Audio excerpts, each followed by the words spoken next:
Bom dia, pessoal. Dando continuidade aí ao nosso curso de sinais e sistemas, né? E dentro ainda da parte introdutória, vamos falar no vídeo de hoje, né? Um pouco sobre a necessidade, né? A importância de você estudar os sinais, né? Quais são as implicações disso daí no design, no projeto aí de sistemas, né? Como um todo. E também, ainda nesse ciclo básico, né, a gente está vivendo, a gente está num momento aí da disciplina, esse é o nosso segundo vídeo, em que ainda estão sendo apresentados conceitos. Então, nessa continuidade, vamos ver a classificação dos sinais. Né? Então, os objetivos, né, dessa introdução de sinais e sistemas, né, espera-se que ao final dessa sequência de vídeos, né, desse e de outros que ainda estão por vir, o aluno seja capaz de compreender o conceito de sinais, né? Então, não, mais além do que uma fórmula matemática, né? De você saber identificar um sinal, né? Digamos, as suas classificações dos sinais também, né? Se é um sinal discreto, um sinal contínuo, aleatório, determinístico, entre outros aí, periódico, aperiódico, né? Aprender também as definições de energia e potência de sinais, né? Esse é um conceito bastante importante aí na engenharia, né? No âmbito da engenharia, saber calcular a energia e a potência de um sinal. Né? No segundo momento, discutir as operações matemáticas sobre sinais e sistemas, incluso derivada integral de sinais contínuos por partes. Né? Então, como já foi comentado no vídeo anterior, sinais nada mais são do que funções, né? Funções matemáticas. Então, por isso é importante que a gente saiba operacionalizar esses sinais, né? Com distintas operações, né? Bem conhecidas, deslocamento temporal, escalonamento, saber derivar, integrar e por aí vai. Né?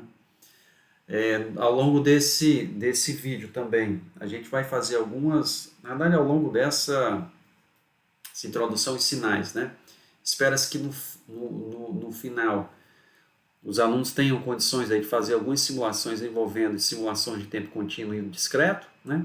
Essas simulações não são nada sofisticadas, são na realidade, a gente tem que lembrar que esse é um curso introdutório, né?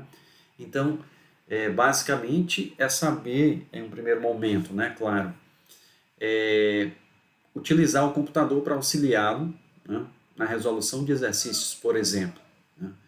A disciplina de sinais é uma disciplina básica e ela serve como ferramenta para outras. Né. Então, principalmente nesse momento introdutório, né, de introdução de sinais e sistemas, o objetivo aqui do computador é nos auxiliar também com essa manipulação, né, seja ela qual for. Nós também iremos apresentar, né, sinais básicos, né, então, no dia a dia, nas funções, né, já que sinais são funções, existem algumas funções que são bem conhecidas da gente na engenharia, seno, cosseno, lá em circuitos e tudo. Então, aqui em sinais vão ter alguns sinais básicos que normalmente ainda não devem ter sido apresentados na graduação, né?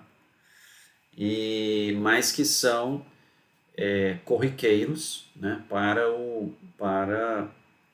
a análise, né, de sistemas e de sinais, né, inclusive em disciplinas mais avançadas. Né. Um ponto ali que eu acabei pulando, né, seria esse ponto 4 aqui, discutir as operações matemáticas sobre sinais e sistemas. Eu queria destacar aqui a derivada e a integral de sinais contínuos por partes. Então a gente vai ver ao longo desse curso que os nossos sinais, a grande maioria deles, né, se forem sinais contínuos, né, sinais que a variável dependente é o tempo, eles não vão ser descritos por uma função em todo o seu domínio,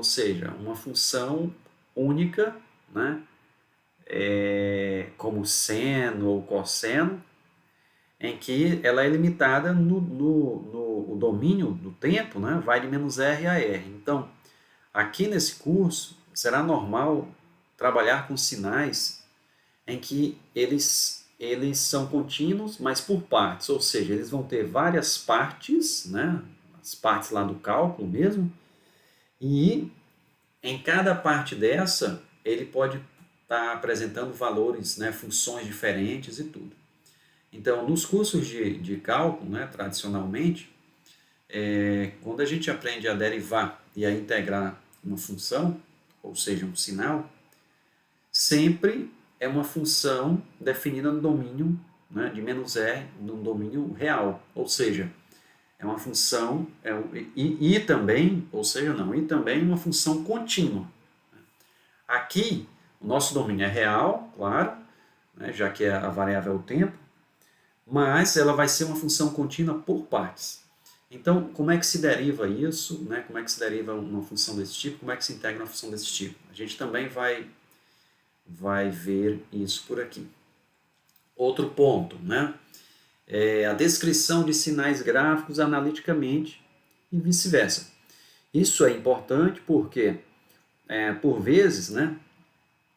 Mais uma vez lembrando, essa é uma disciplina introdutória, vão ter gráficos que vão se apresentar em exercícios, né, em listas, o que quer que seja, em problemas, né, e a partir desse gráfico você tem que escrever, né, aquele sinal ali, que até então era um gráfico analiticamente, para poder fazer algumas manipulações e tudo. Ou vice-versa, né, uma função aí, um sinal é descrito analiticamente, e às vezes para fazer determinada manipulação, se aquilo ali tivesse colocado graficamente, ficaria bem mais fácil, mas só foi dada a descrição analítica. Então aqui a gente vai mostrar também como é que você descreve sinais gráficos analiticamente e vice-versa, né? Por fim, nessa parte de introdução e sinais, vamos ver a definição de um sistema, o que é um sistema, e também a classificação dos mesmos. Da mesma forma que a gente vai classificar os sinais, né, ainda nesse vídeo de agora, mais adiante, nos próximos vídeos, a gente vai também trabalhar com a classificação dos sistemas. Então, os sinais. O que são os sinais? Formalmente, né, os sinais são componentes básicos em nossas vidas, ou seja, a gente está exposto a diversos tipos de sinais desde criança, né? Sinais de, hoje em dia, né, com essa vida moderna aí, sinais de telecomunicações, né, um sinal de energia elétrica, né, sinais de pressão, né, para sensores, por exemplo, o que quer que seja. Então, alguns exemplos são sinais de áudio, sinal de voz, tensões e correntes em circuitos eletrônicos, né, sinais de vídeo, né. Então, você tem ali, vendo ali um vídeo ali no YouTube e necessita aplicar um filtro, o que quer que seja. Então, sinal de vídeo. Temperatura, pressão, flutuações indo para uma área mais financeira, flutuações de área de cotação em bolsas, etc. Né? Então, conforme a gente pode observar aí, você tem desde sinais abstratos, né, como sinais de vídeo, são sinais abstratos, até sinais mais reais, né, como uma corrente em um circuito eletrônico, né, ou então a pressão arterial. Então, a natureza física inerente a cada sinal ela pode ser diversa. Ou seja, você pode ter sinais aí cuja natureza, né, ela é elétrica, ela é mecânica, ela é virtual, ela é de áudio, e aí no virtual já se enquadraria, né, digamos, o áudio, o vídeo ou coisas do tipo. Mas, independente de que natureza, né, que natureza é aquela do sinal específico aí sob estudo, né, ao se estudar sinais, normalmente você tem um ou dois objetivos bem, digamos assim, que você acaba indo atrás. O primeiro deles, né, que diz respeito à análise de sinais, a gente pode entender isso daí como sendo da seguinte forma: compreender as características de um sinal em termos do seu comportamento no tempo ou na frequência, né? O que é que poderia ser isso daí? Considere, por exemplo, né, um sinal elétrico produzido por um microfone. Então, se você tiver, né, nesse caso aí, duas pessoas, por exemplo, né, falando a mesma palavra no microfone, a gente sabe que não necessariamente elas produzem o mesmo sinal, né? Cada pessoa tem um tom de voz. Contudo, né, digamos, a pergunta que a gente já sabe a resposta, mas para entender o que é que seria essa análise de sinais, pergunta se seria possível reconhecer, né, a pessoa que estava falando a partir do seu sinal de voz, né? Ou então, por exemplo, se seria possível identificar a palavra que foi dita, né? Então veja que se você compreende as características do sinal, no caso um sinal de voz, né? Então se você compreender as características do sinal em termos do seu comportamento no tempo ou na frequência, né? Então isso daí faz parte de uma análise de sinais. Você tem problemas aí corriqueiros, né? Digamos que perpassam por isso daí, né? Reconhecimento de voz, né? Que foi um caso como esse, né? Reconhecimento de palavras, né? E por aí vai. Um outro ponto, né, importante, um dos objetivos que normalmente a gente está nesse foco aí também, é a de síntese de sinais. O que é que seria isso daí? Síntese de sinais nada mais é do que você desenvolver métodos, né, de criar sinais com características desejadas. Como é que a gente poderia colocar isso daí? É você ter, por exemplo, né, você pode imaginar uma coisa aí que é normal. Você tem, por exemplo, esses teclados eletrônicos, né, que eles sintetizam sons de diferentes instrumentos musicais, né? Piano, um violino, o próprio, digamos, o órgão em si, né? Então, isso daí faz parte dessa compreensão de você desenvolver um método, né? Então, ali está programado internamente, né?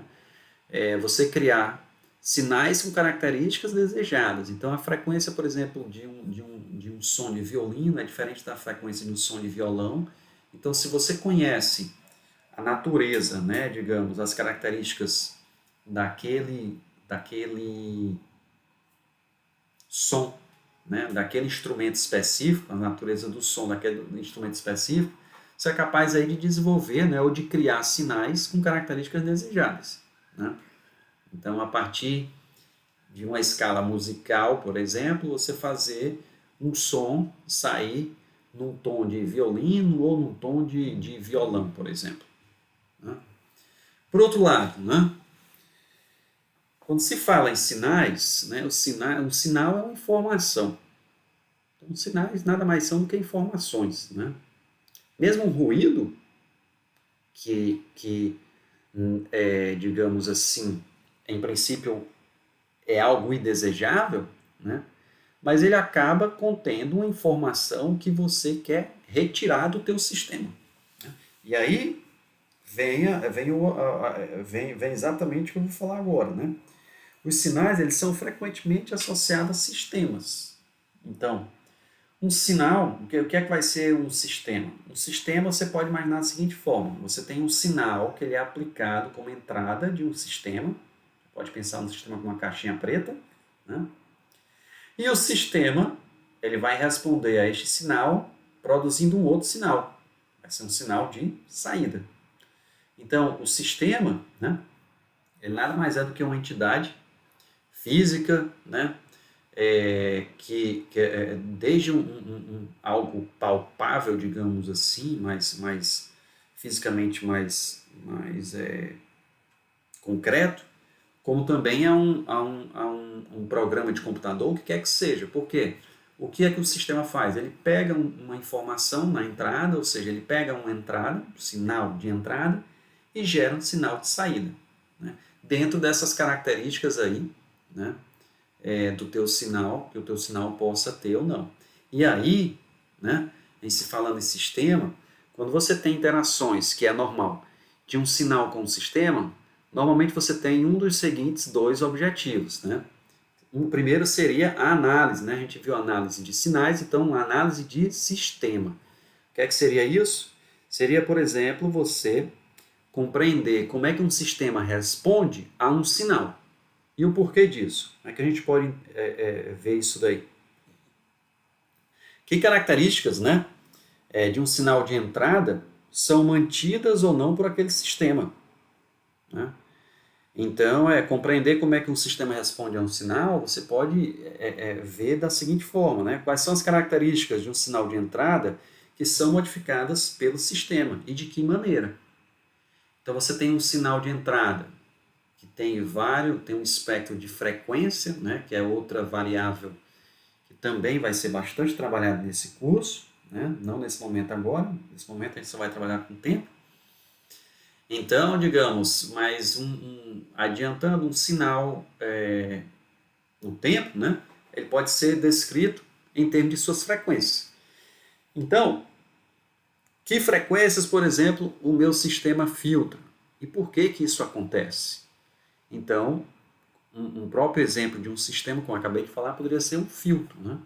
Então, você pega aí indo nessa linha de voz, né? Você pega uma voz de uma determinada pessoa, né? E sintetiza ela para ficar com vozes engraçadas, né? Por exemplo. Então, se você compreender como é que o sistema responde a um sinal de voz, né? E o teu sistema, no caso, aí é o filtro, você tem condições de... Aí vem o segundo ponto, que é sintetizar um sistema, ou seja, desenvolver métodos de construir um sistema que responda de maneira específica e determinada a um sinal de entrada. O que é que seria, por exemplo, isso daí? Você pode imaginar, por exemplo, o desenvolvimento aí de um sistema, né, que ele melhore, por exemplo, o som de uma guitarra, né, para o sujeito tocar, e aí dá aquele som, digamos, extremamente limpo, agradável e tudo, num ambiente específico. Por exemplo, numa concha acústica ou num anfiteatro acusticamente trabalhado e tudo mais, né? Então, hoje em dia, você tem aí sinais de som, né, e sistemas sonoros, digamos assim, que não é só mais a qualidade das duas dimensões, ou seja, a qualidade aí do estéreo, né?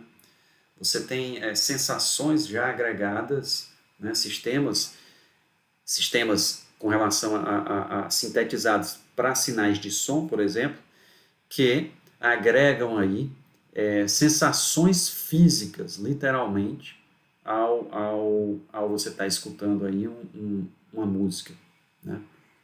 Então, e as experiências, os relatos aí são fantásticos, né? Então, muitas vezes trabalhar com sinais, né, como a gente já tinha comentado, vai envolver aí a conversão, né? É natural que haja a conversão da natureza dos sinais. Então, digamos, sistema eletromecânico, né, onde a entrada aí seria, por exemplo, um sinal de corrente ou de tensão, né, e você associar aquilo dali um movimento, né? Então, se você imaginar uma máquina, ela faz isso daí, né? Você tem a alimentação por uma tensão, por uma corrente, né? E aí você trabalha o movimento ali do motor, né? Sistemas, por exemplo, optoeletrônicos. Aí já seria um sisteminha típico, né, de óptica, né? Que você tem aí de recepção, né, de um sistema de telecomunicações, né? Uma recepção, você tem uma informação que veio através de uma fibra óptica, que é um sinal óptico, né? E aí na hora de você fazer a detecção desse sinal, né, então um fotodetetor vai pegar esse sinal óptico e gerar um sinal de corrente, né? Então, fotodetetor é um sistema optoeletrônico.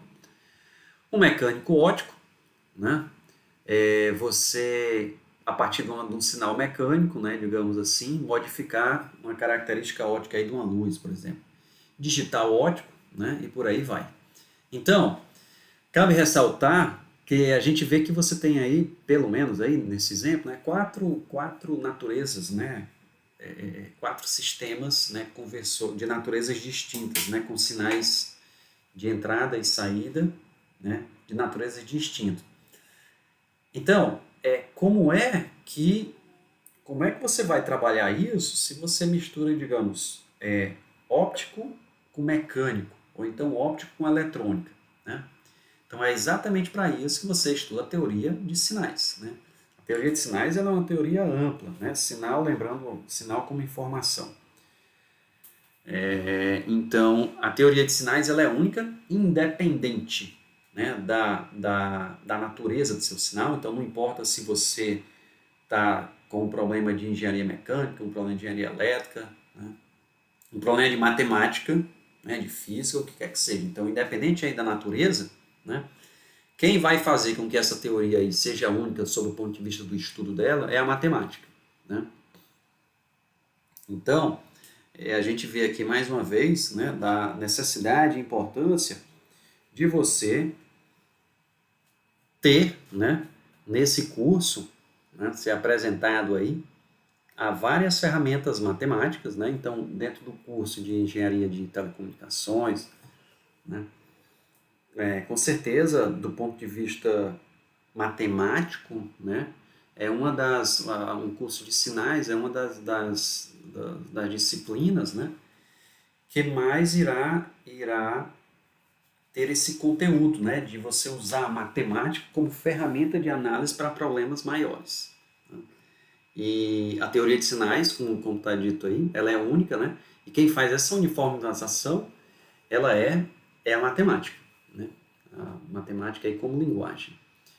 E aí, isso é muito interessante, né? Isso é muito interessante, pessoal. Então, você tem sistemas aí que convertem, né, um sinal numa linguagem português para um sinal numa linguagem inglês, né? Na língua inglesa.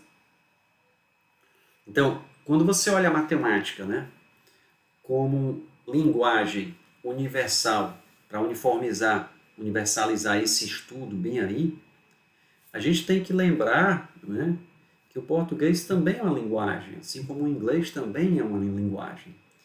Então, embora não seja tão trabalhado, né, esse aspecto, até porque talvez, muito provavelmente, pela concepção que é simplesmente introdutória, né?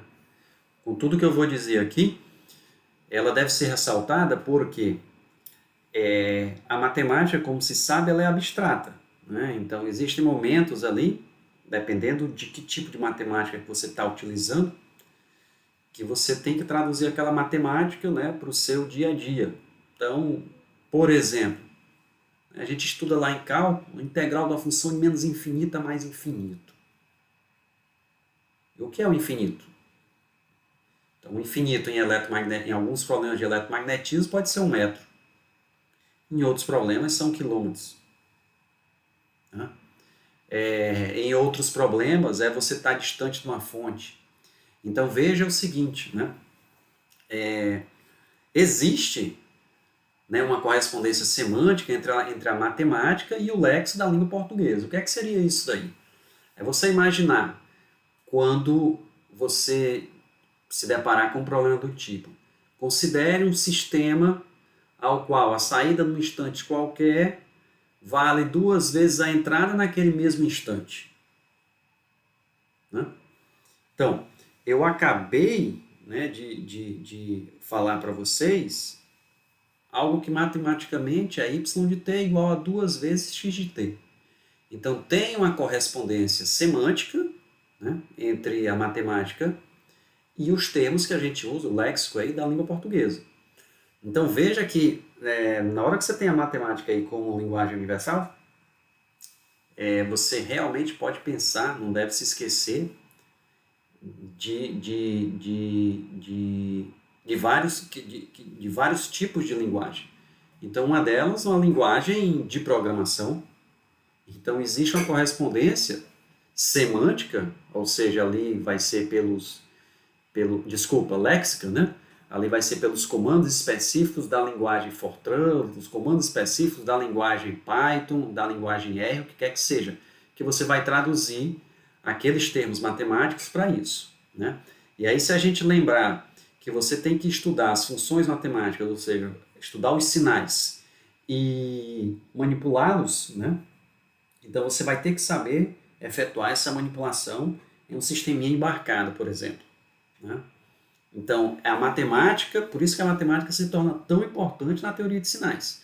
É importante que, antes de mecanizar o estudo, ou seja, você tem um sinal ali x de t, um sinal y de t, e pede para se fazer várias manipulações, né? Então, antes de sair manipulando, é muito importante que não se perca o foco, que é entender o que é que você está fazendo com aquilo dali. Porque é a partir daí que realmente você começa a pensar em desenvolver alguma coisa, né? Quando você entende a natureza ali do teu sinal, que tipo de sinal é, quais são as especificidades que ele tem, né, e coisa e tal, que tipo de sinal eu quero na saída, né? Então você sabe o que você tem, o que você pode ter, você sabe o que você quer na saída, e aí você vai, por exemplo, desenvolve o sistema. Então seria mais ou menos isso daí. E por fim, né, que já vai deixar mais claro ainda, né, são os modelos matemáticos, né, de um sinal, né, eles podem ser expressos, então, por uma fórmula, né, uma função, um algoritmo, um gráfico, né? E aí vai depender, que descreve aproximadamente variações temporais ou de frequência de um sinal físico. Isso aí normalmente, né, claro. Queria ressaltar esses 3 pontos aí em vermelho, né, a fórmula, a função, o gráfico, que vai dentro exatamente daquilo que foi colocado lá no vídeo anterior, né? Então, no vídeo anterior, nós falamos um pouco da questão de um sinal se apresentar graficamente. E a partir dali você extraí-lo analiticamente, ou então numericamente. No vídeo anterior, você tinha, por exemplo, você também tinha a possibilidade do sinal de se apresentar como uma fórmula, né? E aí, a partir dessa fórmula, eu poderia manipulá-la. E ainda no vídeo anterior, nós também tivemos a oportunidade de trabalhar com você ter um sinal ali que você poderia escrever como uma função degrau. Pessoal, que função é essa? Ainda nem foi vista, mas é uma função, o nome dela é degrau. Uma função degrau, uma função delta, uma função seno, uma função cosseno. Então, os modelos matemáticos de um sinal eles podem ser impressos de maneira geral por uma fórmula, uma função, um algoritmo, né? Claro, um algoritmo de como é que se cria, né? no sistema digital, digamos assim, como é que eu crio o algoritmo para eu mudar de voz, como é que eu crio o algoritmo para eu tirar o agudo, né? Até as frequências baixas, né? digamos, da minha voz e coisa e tal. Então, o algoritmo também é uma forma de se expressar esses modelos matemáticos.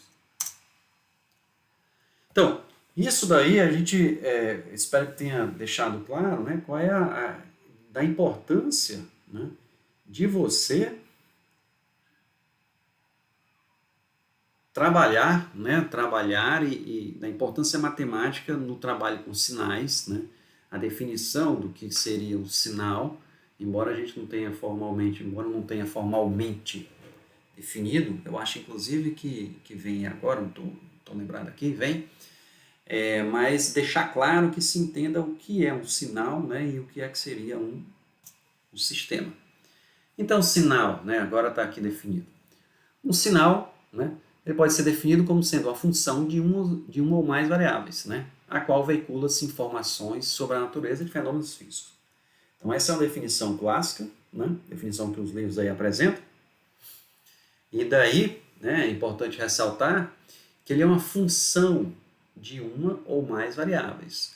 Ou seja, né, ele vai ser definido aí como uma função, né, uma função matemática, e, portanto, o tratamento e a manipulação de sinais vai seguir as mesmas regras em em princípio, né, exceção de algumas, de matemática de funções, aquela mesma matemática que a gente estuda aí, né, desde a oitava série. Né? Então, como eu tinha dito, por exemplo, o cálculo, né, o conceito de derivada, o conceito de integral é o mesmo. Né? A derivada é a variação, então você está observando como é que varia uma função, como é que varia um sinal. A integração como um somatório, né, infinitesimal, mas um somatório e tudo mais. Agora, a matemática de como efetuar isso, por conta dos sinais, né, como eu tinha dito lá naquela introdução, a gente trabalhar basicamente com sinais contínuos por partes, a gente não está acostumado, né, o aluno não está acostumado a manipular matematicamente esse tipo de função. E, consequentemente, a derivada é um pouquinho diferente, a integral é um pouquinho diferente, e por aí vai. Certo? Então, seria isso. Na engenharia, né, existem diversas classificações aí de sinais e tudo. Né? Eu destaquei aqui 6, né, porque são classificações bem básicas. Né? Então, nessa seção aqui de classificação de sinais, é uma seção rápida, para ser rápido pelo menos, cuja ideia é deixar claro a classificação. Então, contínuo discreto, analógico digital, dinâmico estático e por aí vai. Então, vamos ver aí a primeira classificação de um sinal. A diferença entre sinais contínuos, né, e sinais discretos. Então, o que é um sinal contínuo? Um sinal contínuo é um sinal ao qual se pode medir seu valor em qualquer instante de tempo. Então, a sua representação em matemática, né, alguns sinais aí que a gente vai trabalhar ao longo do curso, x de t, h de t, y de t. Então, colocado aí como um sinal que pode ser medido seu valor em qualquer instante de tempo, esse tempo aí vai ser a nossa variável independente. Né? Então, o sinal contínuo é aquele cuja variável independente t, tempo, ela é contínua. Ou seja, o t pertence a R. Então, se a gente coloca bem aqui esse sinal ilustrado aqui no canto inferior esquerdo, né, observe que a variável independente, aqui a abscissa t, né, ela está definida para qualquer valor. Né? Então, t pertencente a R aí está coberto, o domínio é o real.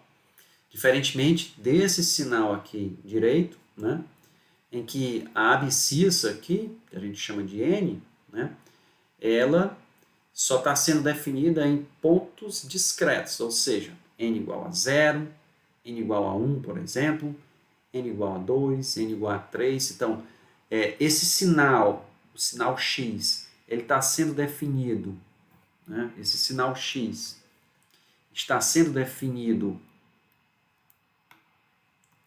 aqui, por exemplo, estaria sendo definido aqui, né? Não.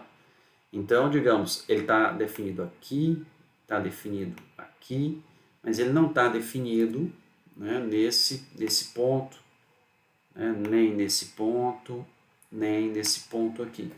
Então, aí vem a segunda, o oposto de contínuo, né, é um sinal discreto.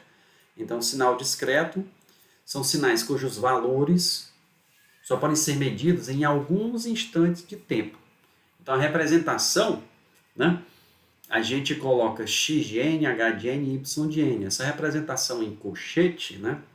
Então, esse colchete ele tem ele é uma representação matemática, né, para essa situação física, digamos. Então, você pode imaginar aqui o que seria x de n.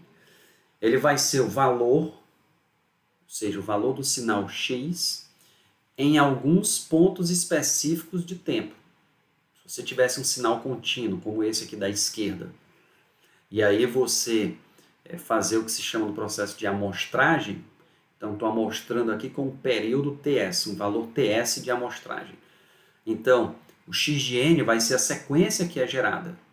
Então, o que é o x de 0? O x de 0 vai ser, olhando para o sinal contínuo, o x de 0. Agora, nesse sinal discreto, o x1 dele corresponderia ao valor no sinal contínuo de x de 1ts, x2, x de 2ts, x3 e assim vai, né? Então, a associação, então essa sequência, né? Essa representação matemática aí do cochete, ela nada mais é do que uma representação de uma situação física, né? Digamos assim. Então, quando você quer falar, né, quer trabalhar com sinais discretos, você usa a representação de cochete aqui, uma sequência, né? E quando se fala em sinais contínuos, né? Então aí você usa a notação tradicional. Então, sinal contínuo, né? A voz, a temperatura ambiente. Sinal discreto, uma temperatura ambiente medida de hora em hora. Então, se eu tomar como referência original esse exato momento, daqui a 1 hora eu meço a temperatura, daqui a 2 horas eu meço a temperatura e assim vai. Qual o valor da temperatura, né, com 30 minutos? Não tem. Né? Então, a principal diferença de sinal contínuo e discreto, ela diz respeito à variável independente, né? Em o domínio da variável independente, ser real ou ser inteiro. Em ambos os casos, né, deixar claro, em ambos os casos, sinal discreto ou contínuo, os valores do sinal, né, não importam. A classificação ela é feita sobre os valores da variável independente e não observando os valores do sinal em si. Se você quer observar os valores do sinal, então a gente vem para uma outra classificação, o sinal analógico e o sinal digital. Então, o que é um sinal analógico? São sinais cujo os possíveis valores, né, são assumidos um conjunto, aí, um subconjunto de R. Né? Se for real, ou então se for complexo, ou seja, o x de t pertence a R, ou então o x de t pertence a um complexo. Então, a bendita temperatura ambiente medida de hora em hora. Ela é um sinal analógico.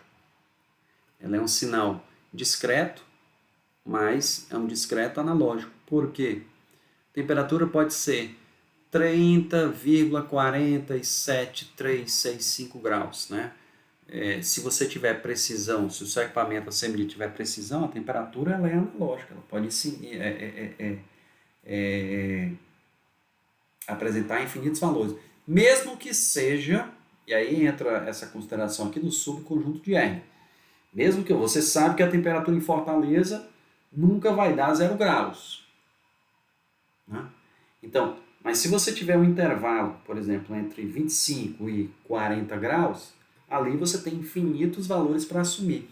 Então, o detalhe do x de t, né, ele poder assumir infinitos valores, né, então seria um subconjunto aí de R, isso aí caracteriza o analógico. Né? E o digital é o contrário, né, você só tem alguns valores finitos. Né? Então, a gente tem aqui, por exemplo, né, então, basicamente, né, e daqui em diante isso vai ser linguajar corriqueiro. Sinal contínuo, sinal discreto, sinal contínuo, sinal discreto. Já está subentendido isso. Né? Então, o sinal contínuo e discreto, você está olhando a variável independente. No sinal analógico digital, você está olhando o valor do sinal em si. Então, a diferença entre contínuo e discreto, de respeito a valores reais ou discretos da variável independente. Por outro lado, o sinal analógico digital diz respeito a infinitos ou finitos valores dos valores do sinal. Então, nessa figurinha aqui, né, essa primeira do lado esquerdo. Né? Então, esse sinal aqui. Nesse daqui nós temos um sinal contínuo e analógico. Porque observe-se que o tempo, né, ele assume qualquer valor aqui na ilustração, né? E o f de t também assume qualquer valor, mesmo que seja nessa faixa aqui, mas ele assume todos os valores. Vamos para esse segundo sinal aqui, né? O superior direito. Então, esse f de t, ele é um sinal contínuo. Observa-se que a variável, né, a abscissa do tempo, ela está definida para todos os valores, né, dentro dessa faixa aqui, ilustrada, mas ele é um sinal digital. Ele é um sinal digital porque esse sinal aí, baseado nessa ilustração, ele só assume dois valores, né? Um valor positivo, um valor positivo ou um valor negativo. Tá? Esse sinal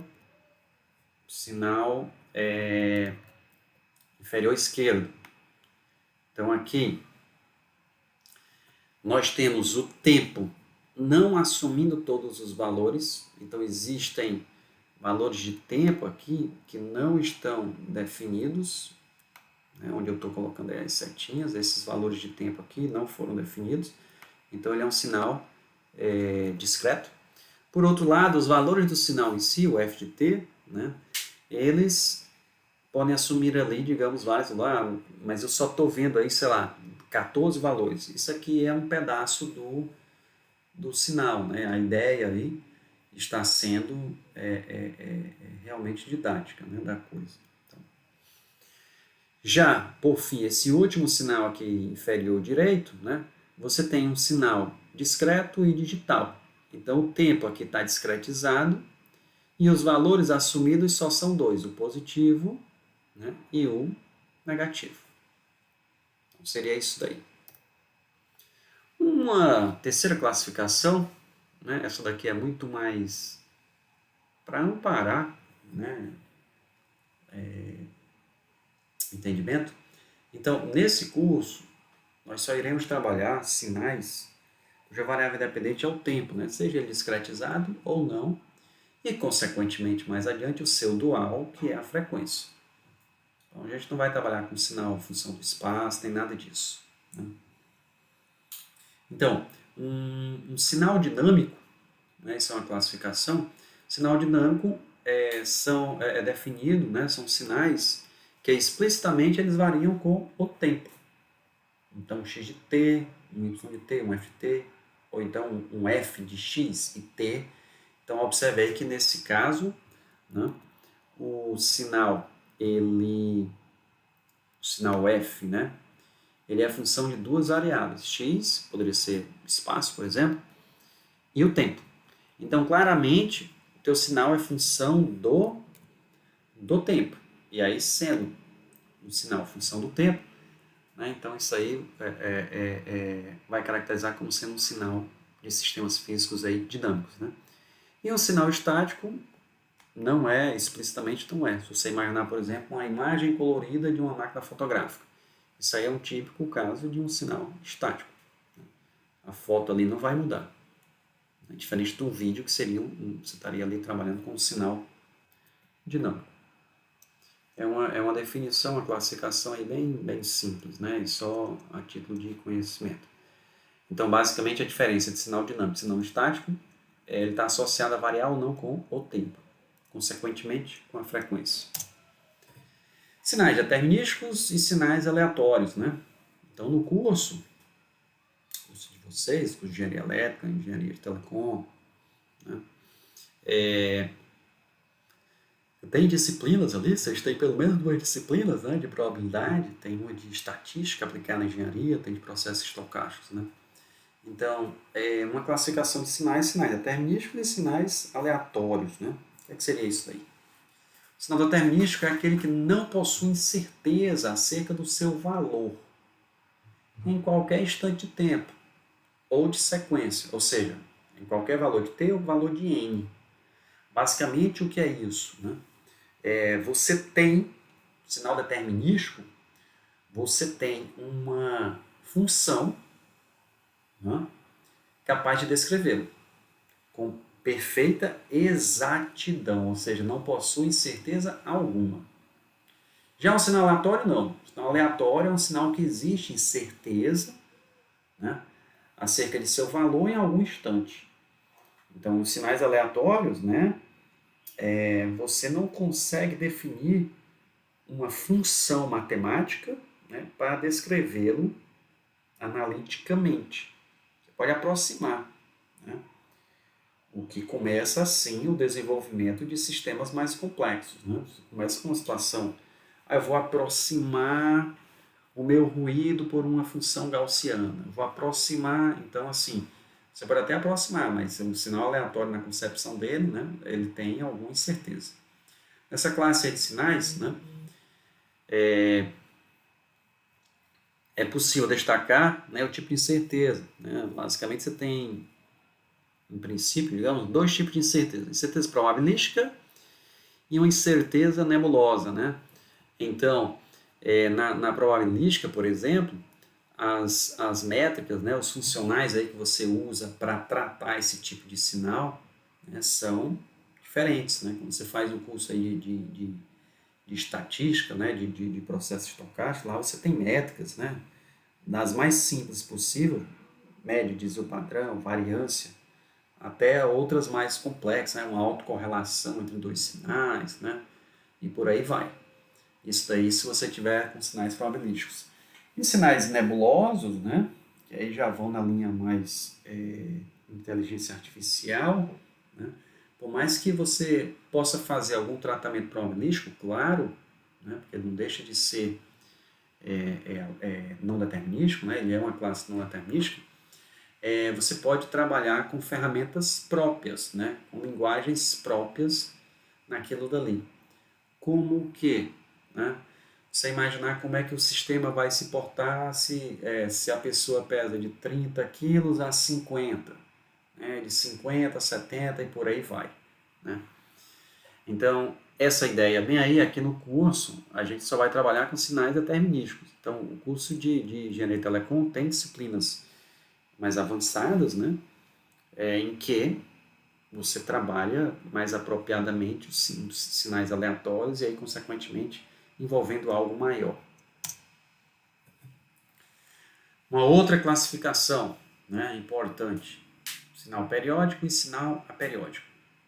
Essa é uma classificação que ela vai acompanhar todos nós até o final do curso. Então, por mais que seja simples, né, simples do ponto de vista de entendimento, mas matematicamente, né, isso daí acaba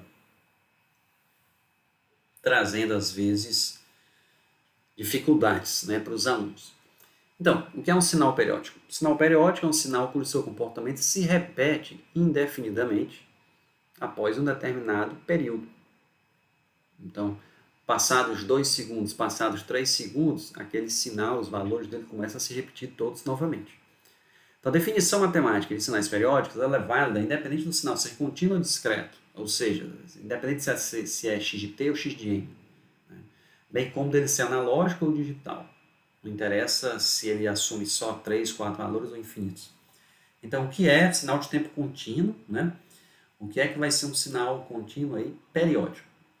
Um sinal contínuo periódico é um sinal x de t, tal que o x de t ele vai ser igual a x de tzinho mais ktzão, isso para qualquer valor de t, né, dentro daquele domínio, a gente sabe que t pertence a R. Esse tzão é o chamado período fundamental do meu sinal, ou seja, o período do meu sinal. E o período, aqui vem o primeiro ponto importante. Quando se fala em período de sinal, né, período é um valor positivo. Valor positivo. Então, esse tzão aí é o período do sinal, né? E ele é o menor número real positivo em que você repete aquela coisa. Então, veja ali que o tzão pertence a R+. Né? E aquele casinho ali é um inteiro. Exatamente por quê? Então, quando a gente olha aí esse traço vermelho, né? Então, tzão é o período do sinal. O período é o menor valor real positivo, no caso de sinais contínuos, né, que você satisfaça a periodicidade. Como isso? Não estou entendendo essa história de menor valor positivo. Então, nessa figurinha aqui abaixo, né, claramente, dá para perceber que esse sinal ele se repete de ponto 2 em ponto 2. Então, você tem esse período aqui de ponto 2 e ponto 2.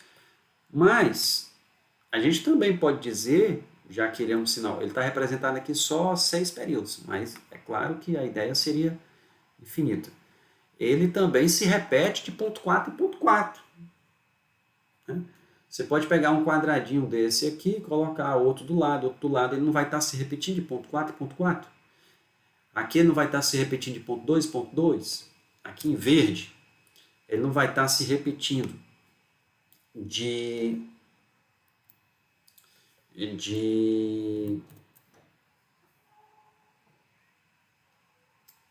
pegar aqui um valor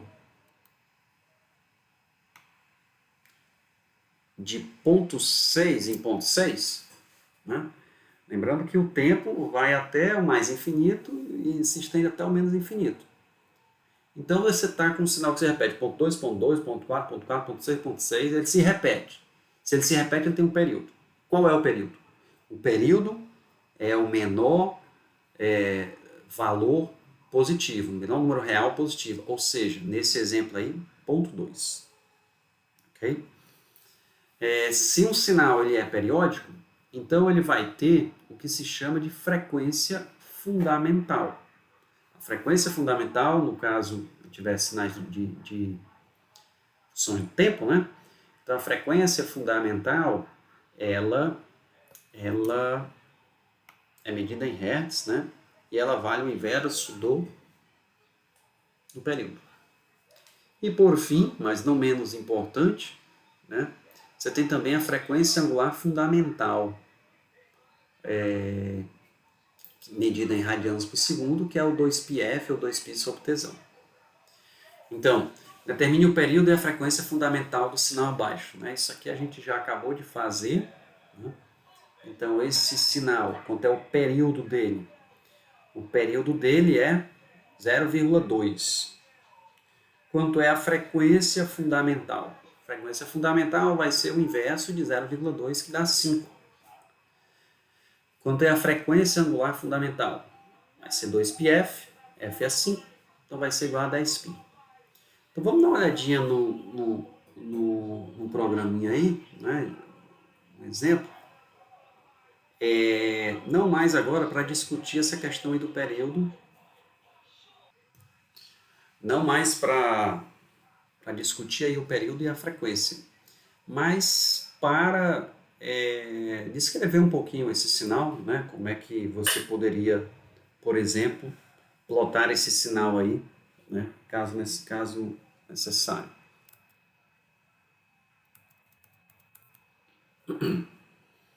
Então, tenho aqui esse programa, né? Ele está feito lá em MATLAB, como eu tinha dito. Eu queria ressaltar aqui só a extensão, né? Normalmente, os programas em MATLAB que os alunos aí são apresentados, né, no primeiro momento, e o curso de vocês ainda não deixa de estar num ciclo relativamente básico ainda, são aqui esse ponto M. Né? O MATLAB, contudo, ele tem uma extensão que é o ponto MLX. Essas é uma extensão que ela é mais trabalhada para você já fazer um material, digamos, um programa dentro de um material. Né? Então aqui, por exemplo, esse programa aqui ele é para definir sinais periódicos. Então, para definir um sinal periódico, deve-se primeiro escrevê-lo em sua forma básica, vou chamar aqui de XS de T, e depois aplicar um deslocamento temporal. Ou seja, nesse sinal ali anterior da figura, né, eu vou colocar ali em seguida a fórmula, né, que descreve, fórmula matemática que descreve o sinal dentro de um período. Sou dentro de um período, mas entre que valores e que valores. O que você quiser, o que for mais fácil para você. Né? Então eu escolhi aqui entre 0 e 0,2. Então a fórmula matemática que define esse sinal aqui, né, eu estou chamando esse sinal de XS, né? E matematicamente, ele é isso daqui. Não é importante agora saber de onde é 1 menos 20t vezes esse 1 de t e tudo. Isso aqui não importa. O que importa é saber, né? Vamos ver aqui como é que ele é. Então aqui, ó, veja que entre 0 e 0,2, em 0 ele vale menos 1, em 0,1 ele vale 1, em 0,2 ele voltou aqui a ser o menos 1. Fora desse intervalo, né, você deve obrigatoriamente considerar ele como zero. Então, você tem que ser capaz de descrever o sinal básico, né, com aquela marcação no intervalo e que fora daquilo ali seja zero. Então, nesse caso, né, coloquei aqui o período 0,2, que é o período lá em questão. A função matemática que descreve isso é o que está colocado aqui.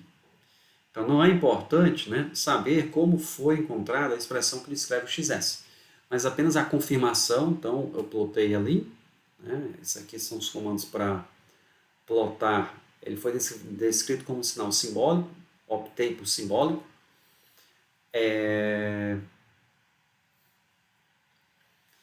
E aí a função plot simbólica, né, que é fplot, no intervalo de menos 0,2 até 1,2, largura de linha 1,4.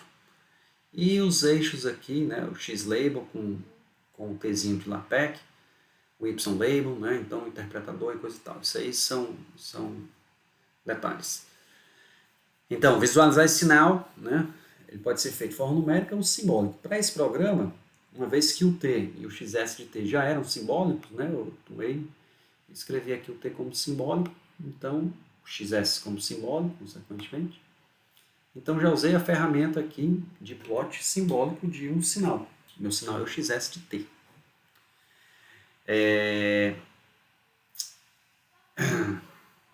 Então, somente então é que a gente vai escrever o sinal periódico em si, né? Então aqui o sinal periódico, né? Todo sinal periódico, com exceção do seno e cosseno, que são bases, né? Mas de maneira geral, os sinais periódicos são escritos, né, em termos de uma série, né? E aí o que é que acontece? Esse sinal periódico aqui, que a gente já está vendo aqui na figura ao lado, né, que é um sinal periódico aqui, eu coloquei 6 pacotes, né? Veja que você tem 1, 2, 3, 4, 5, 6. Você tem 6 pacotes, 6 réplicas do teu sinal original. Então, como é que você poderia fazer isso daí para fins gráficos, né, como foi colocado? Bem simples. Essas linhas 13 e 14, elas são linhas aqui só para, como eu tinha dito, essa extensão, ela é uma extensão com um apelo mais visual e você poder trabalhar melhor, né? Então, ele tem uma barra aqui, ó, que você inserir controle, aí um slider numérico, ou seja, você insere a barra, coloca um valor mínimo, um valor máximo e dá um passo. E aí cada vez que eu modifico aqui, eu vou colocar, por exemplo, o caminho para ser 0. Você faz isso, aqui embaixo, né, tá sendo modificado, né? Eu coloco aqui um K máximo sendo 2. Então, ali modificou. Então, na hora que você modifica ali nesse slide, automaticamente ele vai modificando. Então, ali poderia ser simplesmente caminho 0, Kmax igual a 2. Não tem problema nenhum. O que importa aqui, o kernel dessa coisa é aqui, né? O que é que você está fazendo? Você está usando o comando sim_sum, que é uma soma simbólica. De quem? Do xs de t menos k tzão, né? Então, você vai somar em k, né? Lembrando que para o sinal ser periódico, né, ele teria, o tzinho teria que ir de menos infinito a mais infinito. Então você teria infinitas réplicas, né? No meu programa aqui, como eu coloquei um limite, claro, né? Então ele só faz até 12, né? Vai de menos 13, né? 13 réplicas, vai de menos 6 a 6, são 13 pontos aí. Ou seja, você tem aí 13 réplicas. Então, você vai fazer uma soma simbólica em K, que deveria ir teoricamente, de menos infinito até mais infinito, mas claro, você não pode fazer isso porque você não vai conseguir visualizar isso, né? Então você coloca aqui, eu estou usando a variável caminho, no caso aí está valendo menos 6, agora está valendo menos 5, agora está valendo menos 4, e a proporção que vai mudando, ele vai mudando, né, a representação gráfica ali embaixo, né, aqui do lado direito. Então, você vai só fazer um somatório com K indo do valor mínimo até um valor máximo. É bem simples de usar. A grande questão é essa daqui, né? Quando você tem o x de s, né, sendo um handle, né, um function handle, ou seja, se você fizer um xs de t, ele me dá a expressão analítica que descreve essa coisa aqui em azul. Contudo, quando a gente olha, né, quando a gente olha a definição de um sinal periódico, né, ele é um x de t mais k tesão. Tesão é um período, tesão é 0,2, que eu já defini ali em cima, 0,2. E aí, digamos, se eu variar o k, né, do valor mínimo até o valor máximo, ele pega e faz a réplica. Eu posso fazer isso, né, simbolicamente a função Simpson faz isso, né? Numericamente, você pode criar mecanismos, mas não tem, até tem funções em MATLAB para você, e em Python também, para você gerar um sinal periódico, mas são sinais bem específicos, tipo um dente de serra, uma sequência de pulsos, né? E por aí vai. Então, aqui vocês têm a oportunidade de brincar a respeito disso. Eu queria ressaltar, né, que aqui já vem a questão da matemática. Queria ressaltar alguns detalhes, né, que esse programa te dá a chance de observar. Veja bem aqui do lado, deixa eu mudar isso daqui, para ele mostrar aqui embaixo, se melhor.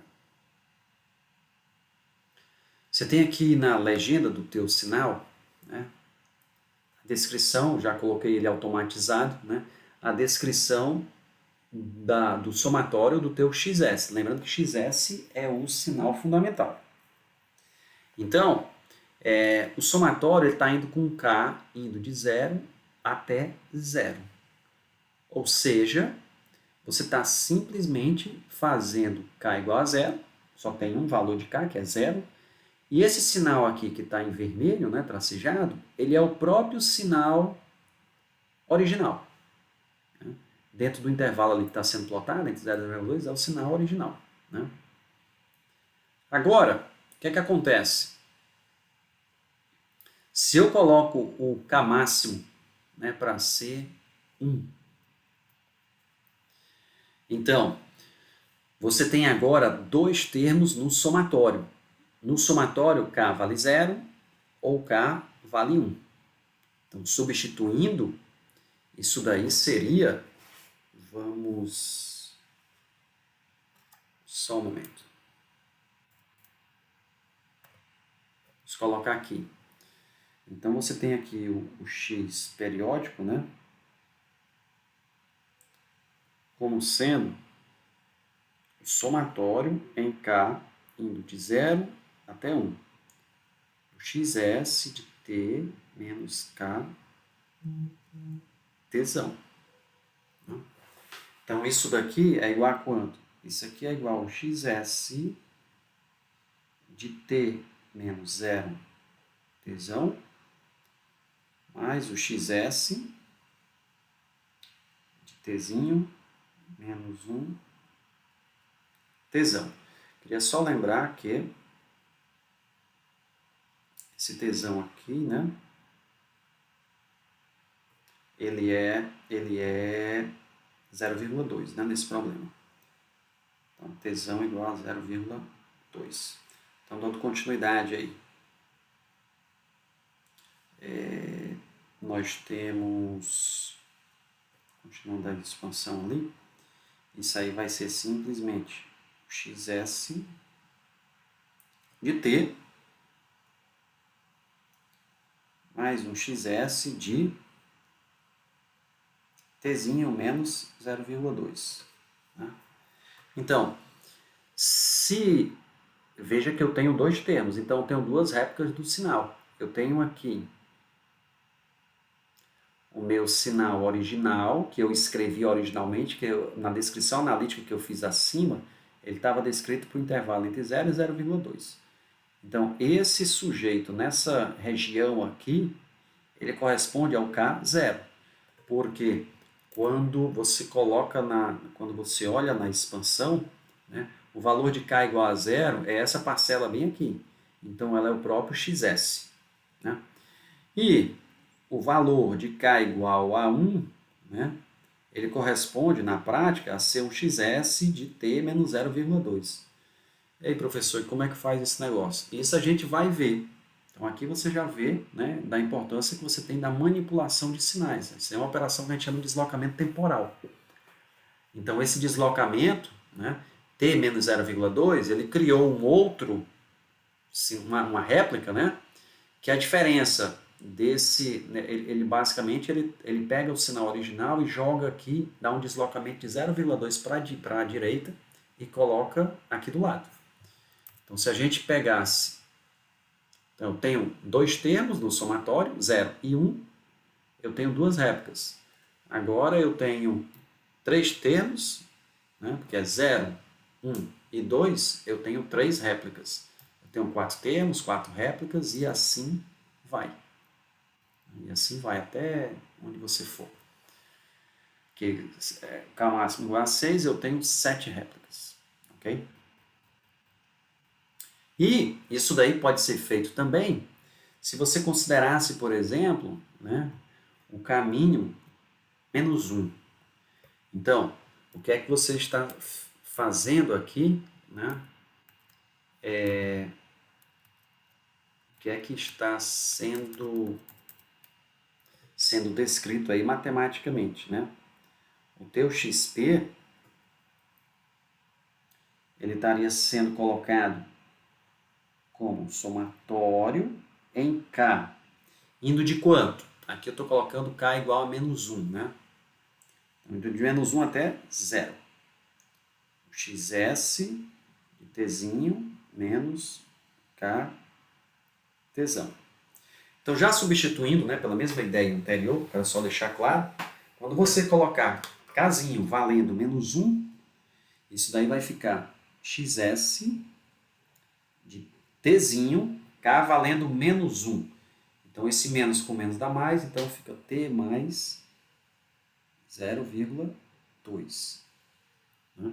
E quando K for 0, vai dar o termo XS de T. Então, observa aqui que o deslocamento, né, esse sinal original, agora, digamos, agora não, mas sempre foi o que vai de 0 a 0,2, ou seja, esse daqui. Então, quando você tiver uma coisa do tipo T mais um número, né, T mais 2, T mais 3, T mais 4, 3 mais 0,2, o que foi que ele fez? Ele deslocou 0,2 só que para a esquerda. Isso aí a gente vai ver nas próximas aulas. Então, esse programa aqui dá essa oportunidade, né? Basicamente ele coloca para vocês aqui duas coisas, né? Como plotar, se tiver a necessidade, um sinal periódico, como é que você pode plotar um sinal periódico aí, né? De maneira simbólica, e também te dá a oportunidade de brincar um pouco, né? Com o somatório, para você aprender, né? A traduzir um somatório, né? Para expandir um somatório, né? Somatório é uma série, né? Uma soma. Então, expandir aquilo ali que é uma dificuldade que às vezes surge também. Então, vamos voltar para cá. Uma pergunta que surge, que ela é comum surgir, é o seguinte. Se eu tiver, então, eu tenho um sinal periódico, né? Só que agora eu vou ter dois sinais periódicos. Então, a soma de dois sinais periódicos é um sinal periódico? Então, essa é uma pergunta clássica, né? Não irei aqui demonstrar, mas ir direto ao ponto. Então, isso só vai acontecer o seguinte. Você vai ter aqui Suponhamos que você tenha, né? Suponhamos que você tenha um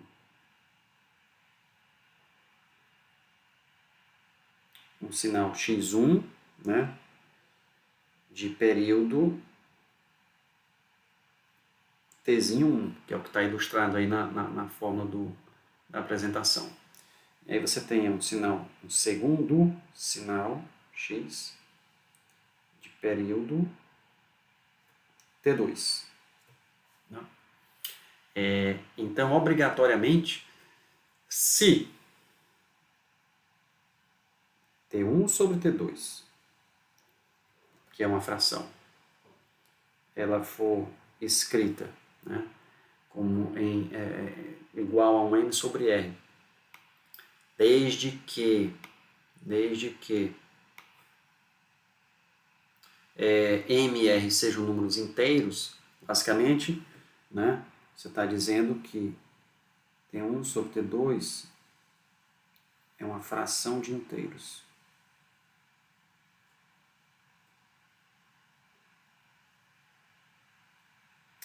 Então, se isso daqui acontecer, né, então nesse caso, o sinal, a soma é periódica, né? A soma desses dois sinais é periódica. Se isso não acontecer, não é periódica, ok? Então, para isso daí, vamos considerar aqui, né, você tem aqui dois sinais aí senoides, né? E aí vamos ver quanto é o período dele. De antemão, eu já estou dizendo que esses sinais são, a soma deles, né, é periódico, que é esse sinal preto aqui no gráfico, né?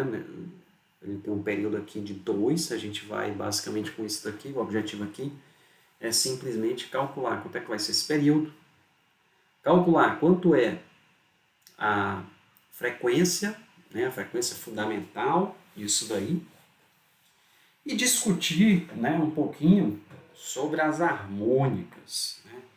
O que são as harmônicas? São as frequências múltiplas da fundamental. Então vamos discutir esses conceitos aí, já foram definidos ali anteriormente, mas vamos discutir. Então, tomando por base, né? Então vamos tomar aqui, vamos colocar aqui, o nosso sinal x1 de t, desculpa, o nosso sinal x de t, ele é a soma de um seno de 2π vezes 1,5t, mais um seno de 2π vezes 2,5t. Então, quero ressaltar aqui esses termos em vermelho. Então, um sinal seno contínuo, sinal periódico, a gente aprende isso daí. Né? Então, a gente aprende para o caso de seno, né? Para uma senoide,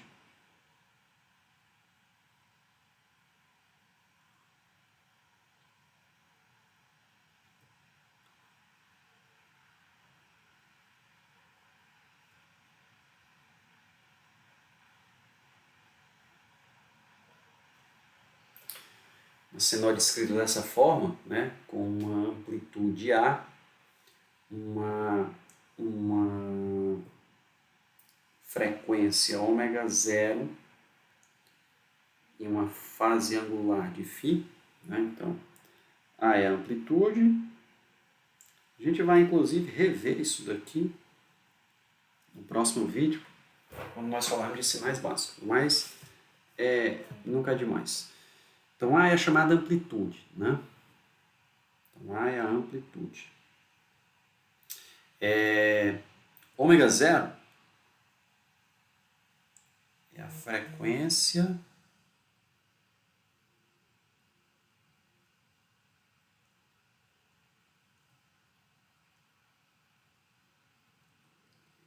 frequência angular do seno. Então, ômega zero, a gente aprende lá que ele é dado por 2π sobre o seu período, né? Que também é 2π vezes a frequência dele. Então vou marcar aqui a frequência. E por último, mas não menos importante, o φ. O φ é a fase desse seno. Fase ou ângulo.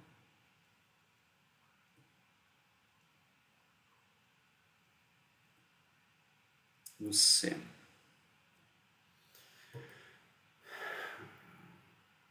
Então, no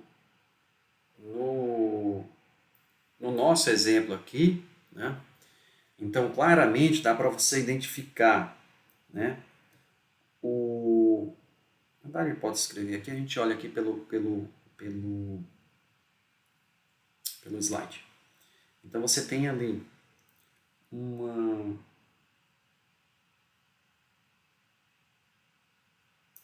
uma frequência F1, né? Que a frequência, né? Ômega zero é o termo que multiplica o tempo. Uma função seno é o termo que multiplica o tempo. E ômega zero é dado por 2πf. Né? Então, por comparação, quando a gente olha aqui para esse seno e para esse seno, esse primeiro tem uma frequência fundamental de 1,5, esse segundo tem uma frequência fundamental de 2,5.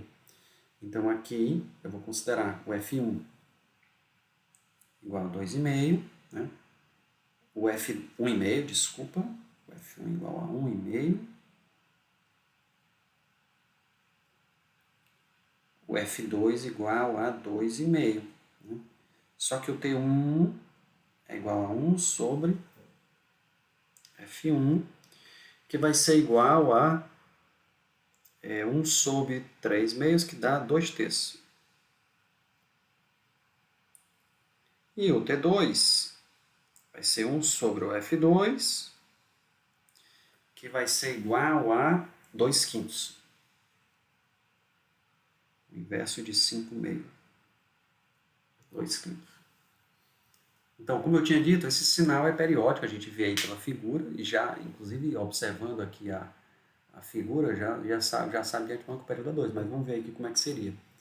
Então, T1 sobre T2 é igual a 2/3 dividido por 2/5, ou seja, isso aqui é 2/3 vezes 5/2, que é igual a 5/3. Então, observando aqui, né, a soma de dois sinais periódicos só vai ser periódico se a relação entre os dois períodos, aí, né, o período dos dois sinais, for uma fração, né, racional. E é o caso. Né, a fração racional aqui ela está dando 5/3. Então, T1 sobre T2 está dando igual a 5/3. E quanto é que vale o período, né, da composição? O período é o produto em cruz. O período é RT1 ou então MT2. Então, logo,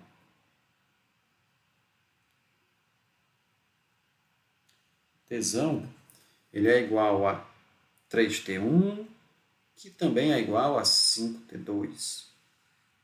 Ou seja, ele é 3 vezes 2/3, que é igual a 2. Então, o período aqui é igual a 2, como pode ser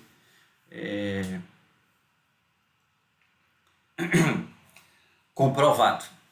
Né? Comprovado aí, já está comprovado. Agora vamos ver a questão das harmônicas. Né? Então, o que seriam as harmônicas? Como eu tinha dito, né? Então, se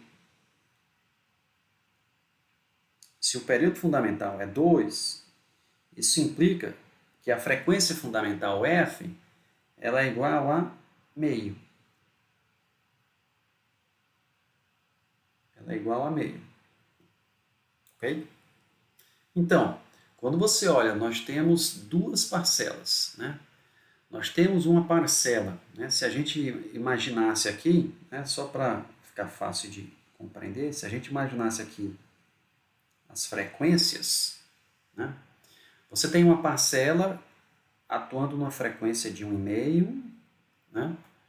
Você tem uma parcela atuando numa frequência de 2,5, e a frequência fundamental valendo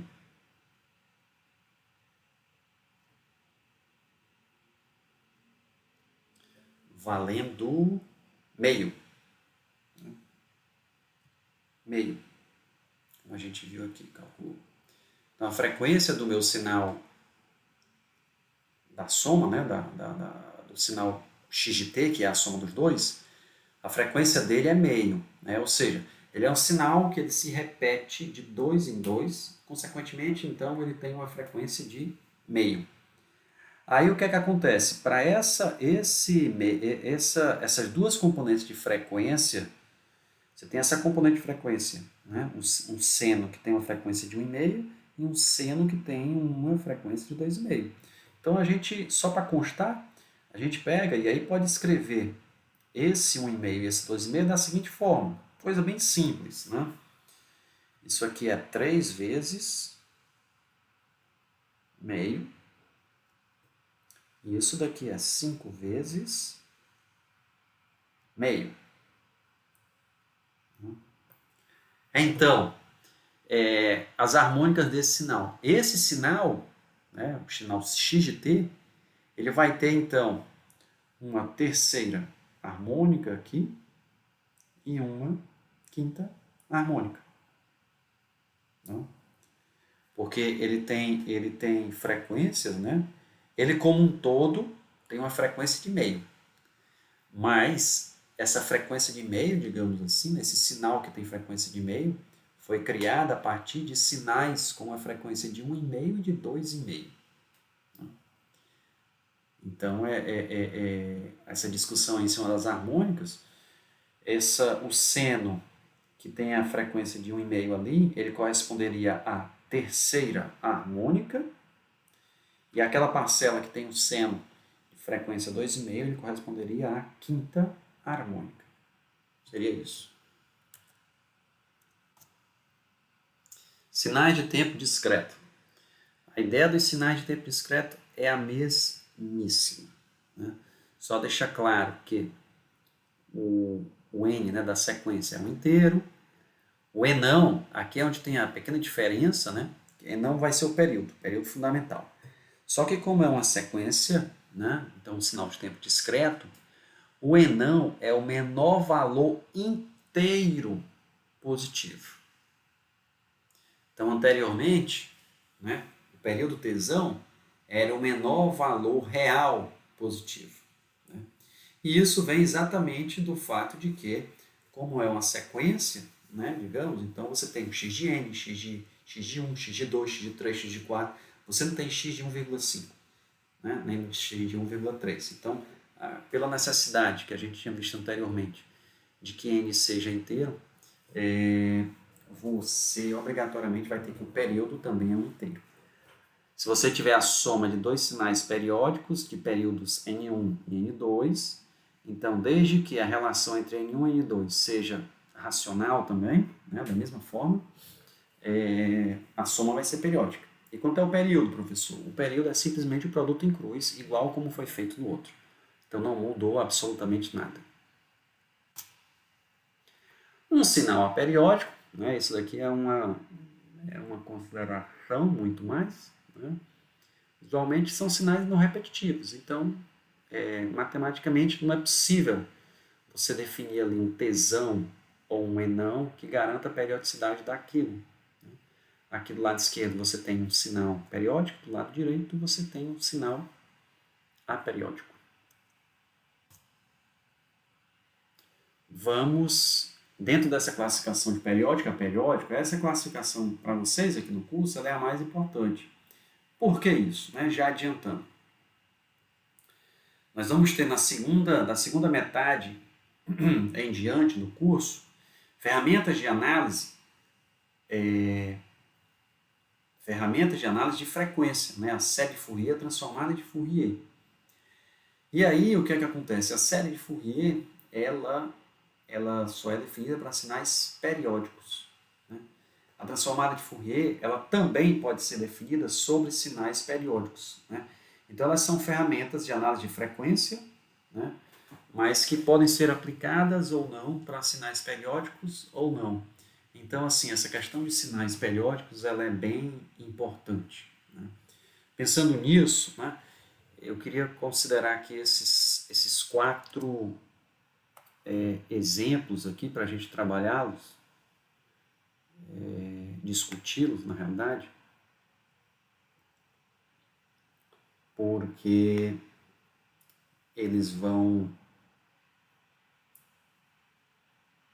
eles têm conclusões importantes ali, né? Então, precisa disso aqui, pelo jeito, né? Então, vamos lá. Então, vamos lá. Eu queria só, mais uma vez, né, você tem ali um sinal, nesse primeiro exemplinho aí, né? Você tem ali um x de t sendo igual a um seno de πt mais um cosseno de πt. Então, eu deixo aí como exercício para vocês, né, provar o que eu vou dizer. Então, vamos fazer aqui até para dar uma dinâmica mais rápida. Seno, sinal contínuo. O seno contínuo somado com o cosseno contínuo, obrigatoriamente, obrigatoriamente não. Você tem o seno, né, um sinal periódico, o cosseno, um sinal periódico. Então, será que a soma vai ser periódica? Então, para isso daí, nós sabemos que T1 sobre T2 deve ser uma fração racional, né? Deixa eu arrumar aqui de M sobre R.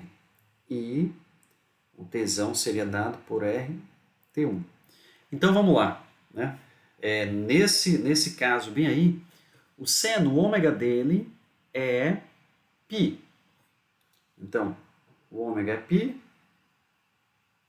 Isso implica que o período dele é igual a 2. Vou chamar aqui do T1. Período é 2π sobre ômega, então 2π sobre π dá 2. Então, o ômega 1 é π, né? E o ômega 2, que é o cosseno ali, o ômega 2 é 2π. Então, meu T2 vai valer 1. Então, T1 sobre T2 é igual a 2 sobre 1. Então, periódico. Periódico. Quanto é o período? O período é 1T1, que é, então, 2, né? 2. Então, temos aqui T1 sobre T2 e o período sendo 2. Segundo caso. O segundo caso são os mesmos seno e cosseno. De fato, a primeira parcela é igual, é a seno de πt. Então, vamos já colocar aqui, a gente já sabe de antemão.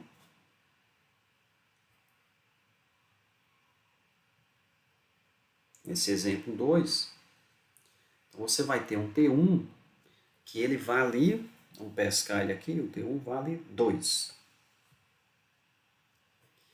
O que foi que mudou? Ali é uma subtração. Se é subtração ou soma, não faz diferença nenhuma, né?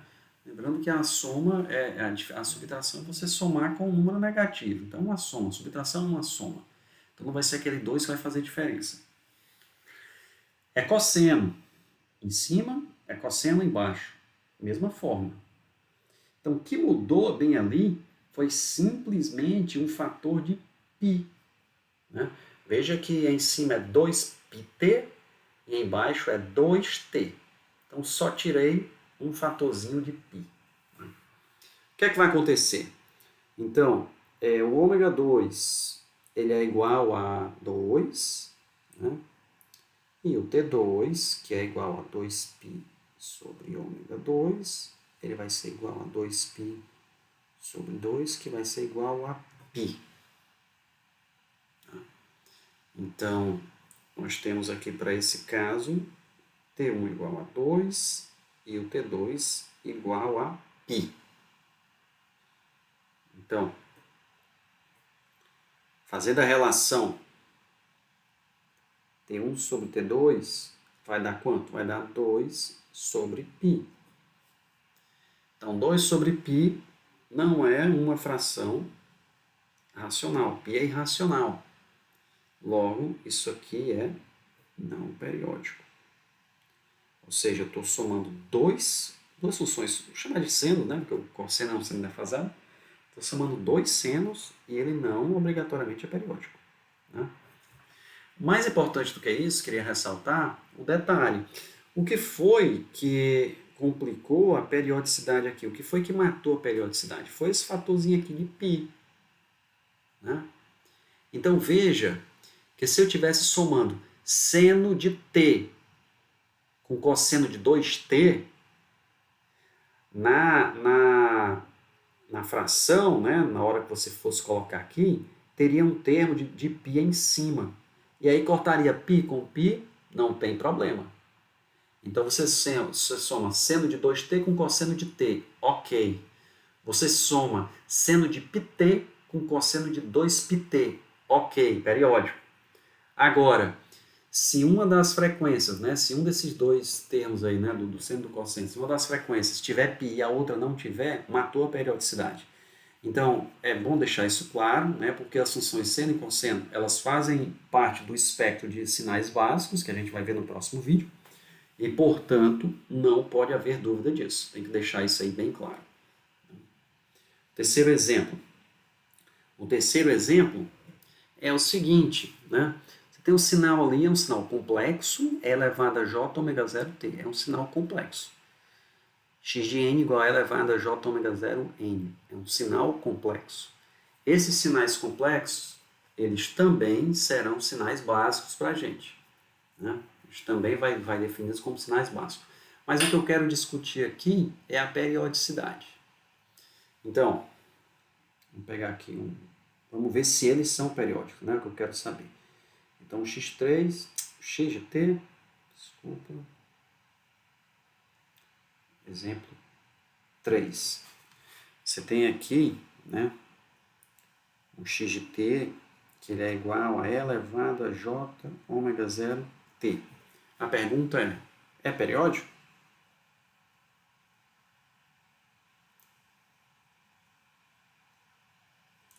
Então, nós já sabemos, né, de antemão que é, porque usando lá a fórmula de Euler, né, não sei, isso aí é um cosseno de ômega 0t mais j seno de ômega 0t, e aí você está com uma situação parecida a essa previamente analisada, a gente sabe que vai dar periódico. Né? O período dele digamos, a frequência dele é o próprio ômega 0. Mas, vamos ver como é o período dessa coisa mesmo, né? Como é que você provaria isso? Então, se fosse periódico, x de t teria que ser igual a x de tzinho mais tzão. Né?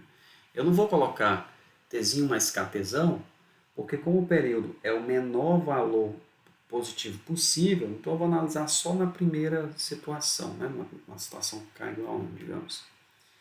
Então, x de t, a gente sabe que é elevado a j ômega 0t. Então, isso aqui é elevado a j. Deixa eu melhorar isso. Isso aqui é uma condição necessária para ser periódico, né?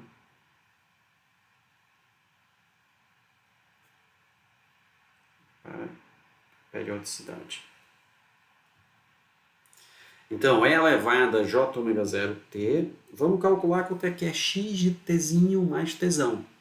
Isso aqui é elevado a j ômega 0, que multiplica tzinho mais tzão.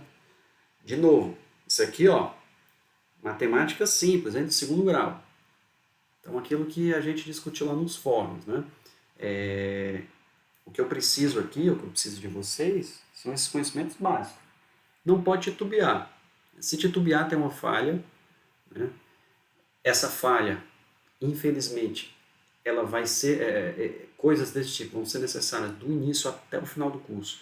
Então, se você tiver com essa falha, tem que sanar o mais rápido possível, porque senão ela pode lhe prejudicar, né? Então, isso aqui é elevado a j ômega 0t é igual a E elevado a j ômega 0 tzinho vezes E elevado a j ômega 0 tzão. Tá? Então, isso daqui é 1 vezes E elevado a j ômega 0 tzinho. E elevado a j ômega 0 tzinho vezes E elevado a j ômega 0 tzão. Então, eu corto como essa exponencial ela é diferente de zero. Então, aqui eu tenho a condição que é 1 igual a E elevado a j ômega 0 tzão. Ou seja, se E elevado a j ômega 0 tzão for igual a 1, eu garanto que o sinal é periódico. Aí aqui a gente vem na segundo ponto lá do fórum, né? Números complexos, não é variável complexa, é número complexo. Né? A gente imaginar isso aqui, a parte real, a parte imaginária, em um plano complexo, o 1, ele está bem aqui. Esse aqui é o número 1. Então, esse número 1, ele é escrito como sendo 1 vezes E elevado a j, fase de zero. Porque o número 1, ele está, se a gente imaginar aqui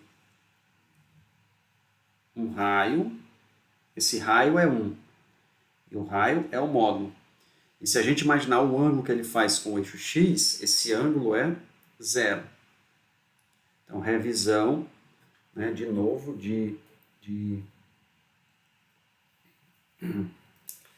revisão de novo de número complexo, né? Então, 1 pode ser escrito como E elevado a j0. Só que, se você coloca aí j0, isso daí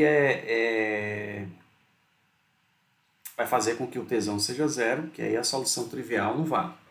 Mas, 1 também pode ser escrito, então, de fato, 1, ele é elevado a j, né? Pode ser escrito 2π, chamar de k. É elevado a j 2πk. Né? Por quê? Seria você, se você girar 0 graus aqui, você está no 1. Se eu giro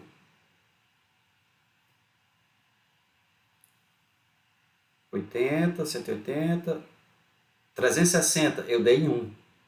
Então, eu dei um giro de 2π com k igual a 1, ou seja, 2π. Se eu giro, continuo girando, eu agora estou com um ângulo de 4π. Agora eu estou com um ângulo de 6π. Então, 1, de fato, é elevado a j 2πk, ou 2kπ. Né? Logo, aí sim, né, eu posso pegar e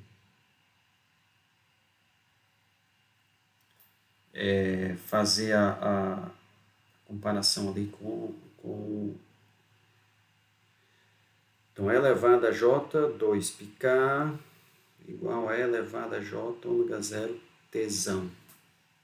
Então, por comparação, né? Então, quanto é o período? O período vai ser igual a 2πk sobre ômega 0. Né?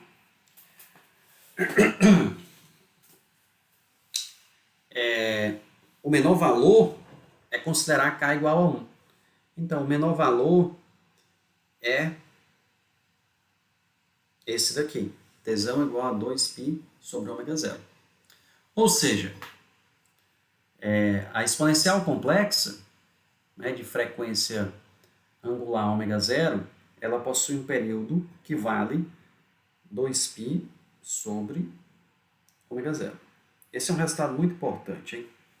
Esse é um resultado muito importante. E aí, fazendo a mesma coisa para a exponencial complexa, só que discreta, né? Então, você pode usar a mesma ideia. Né? Vamos tentar fazer mais rápido aqui.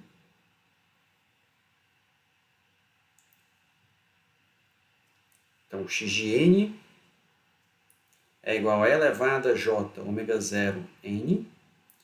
Então, x, se for periódico, o x de n1 mais e não vai ser igual a e elevado a j ômega zero n1 mais e não. Então, com isso daí, a gente chega numa relação que você vai ter que ter e elevado a j ômega zero e não igual a 1. Né? Então, que também, né, por sua vez, 1 é igual a e elevado a j 2πk. Deixa eu ressaltar aqui. Estou igualando aqui o 1 com isso daí. Então, você vai ter que o enão, o período, né, se existir, ele vai ser dado por quanto? Ele vai ser dado por 2πk sobre ômega zero. Ômega zero. Anteriormente, eu considerei k igual a 1 e pronto. Aqui não dá para considerar. Por que isso? O período é esse, dessa forma. Porque veja bem, se o teu ômega zero for uma coisa do tipo, né? Então deixa eu anotar aqui. Suponha um ômega zero igual a, sei lá, π sobre 3. Π sobre 3 é interessante? Pode ser.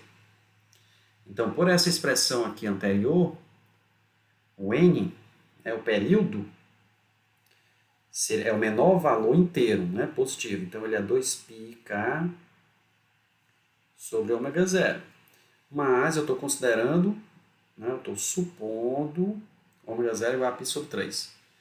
Então, esse enão aqui vai ficar 2πk sobre π sobre 3.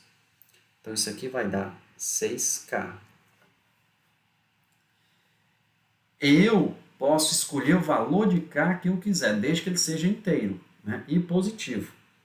Se k for zero, o período é zero. Né? Ele não vai dar zero, então não vale. Qual é o menor valor inteiro de k depois? É k igual a 1. Então, k igual a 1 vai gerar o n igual a 6. Esse é o período. Então, você atribui, ao atribuir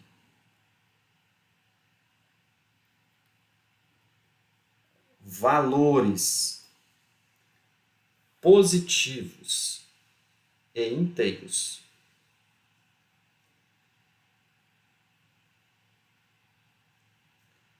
para k,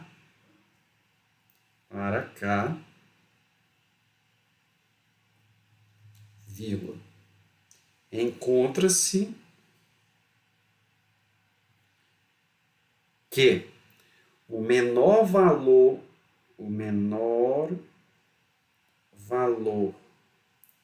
inteiro e positivo de enão é 6. Então, logo, se o ômega zero fosse igual a π sobre 3, um xn, 1 elevado a j, ômega zero n, possui um período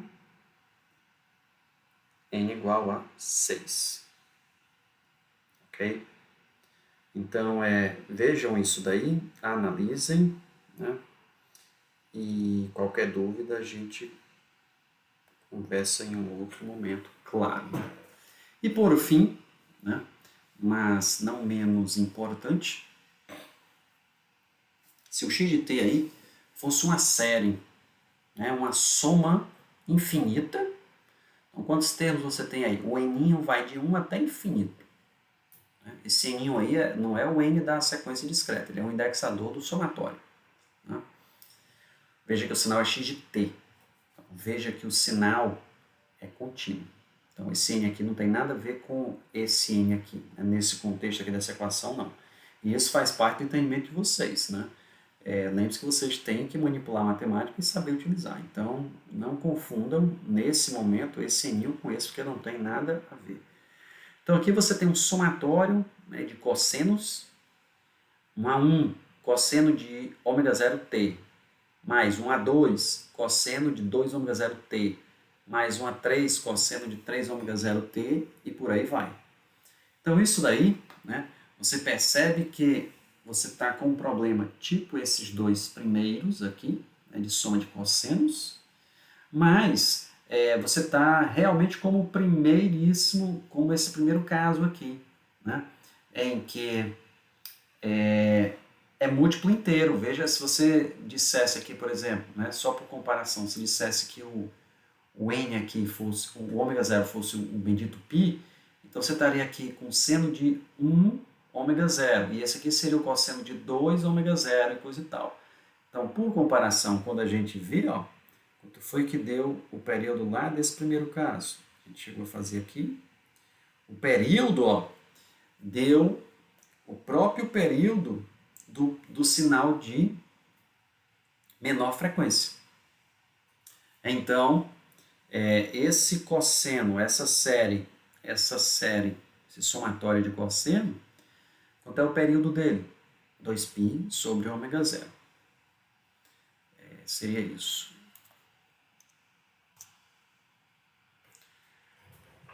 Sinais de energia e sinais de potência, né? Isso aí é uma outra classificação, né?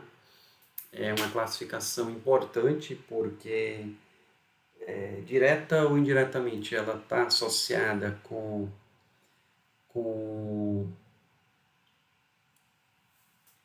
indiretamente, né? Ela está associada com o fato de não ser periódico ou não. Né? As definições são essas daqui, né? Então, o sinal de energia é um sinal desse tipo se somente se a sua energia for finita. Né? Então, como é que eu calculo a energia? Né? A energia de um sinal, ele nada mais é do que a integral de menos ínfimo a ínfimo do x de t ao quadrado, módulo de x de t ao quadrado dt. Então, veja que se o sinal é complexo ou real, né, quando você tira um módulo, não vai ter problema nenhum. Né? Vai ficar real. Então, a energia é calculada assim. E o sinal de potência? O sinal de potência é aquele cuja potência média, né, ela é finita. Então, veja que no sinal de energia, a energia é finita, e no sinal de potência, a potência P, ela é finita. Então, um sinal de energia, ele tem potência média nula, mas energia finita. Um sinal de potência tem energia infinita e potência finita. Normalmente, né, na grande maioria dos casos, quem são os sinais de energia? Os sinais de energia são sinais dentro do espectro de que a gente vai trabalhar aqui, né, porque a gente trabalha com sinais determinísticos. Então, normalmente são sinais determinísticos, não periódicos, né, são sinais de energia. Então, de maneira geral, né, quem realmente diz se o sinal de energia ou não são as fórmulas do cálculo de energia ou do cálculo da potência média, né? Só a partir daqui que você realmente define, mas de maneira geral, né, sinais de energia são sinais não periódicos e sinais de potência são sinais periódicos. Né? Normalmente seria isso daí. Então, é isso daí, pessoal. A gente termina então esse vídeo de hoje, né? Sobre a introdução ali, a definição dos sinais, né? E a classificação dos mesmos. E vamos até o próximo vídeo.